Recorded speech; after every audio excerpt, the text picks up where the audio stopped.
زيتونتين التسيب ده كله زيتونه واحده بس.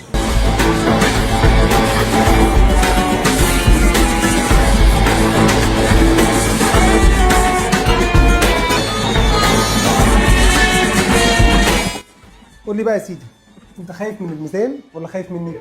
انا اصلا ما اعرفش جاي ليه. انت جاي اتش النهارده عشان نشوفك. هي كسره الدراسه، مش عارفين نوزنها، مش عارفين الستارتنج بوينت منين. الحمد لله عملنا العمليه، ما خدتش اكتر من 45 دقيقه. العينه بفضل الله قامت كويس، ولا جه في دماغك قصه الرجيم ولا الدايت ولا الهيلثي فود. خست تقريبا 120 كيلو، يعني نزلت من فوق بقى ما اعرفش كانت كام، وصلت ل 140 150 كيلو. انا دكتور محمد فريد، استشاري جراحات المناظير والسمنه المفرطه، عضو هيئه التدريس في كليه الطب جامعه عين شمس. معايا دكتوراه بقى لي 4-5 سنين، عضو الفدراليه الدوليه لجراحات السمنه والسكر. وعندنا طبعا شهاده تخصص جراحات سمنه مفرطه وسكر مختوم.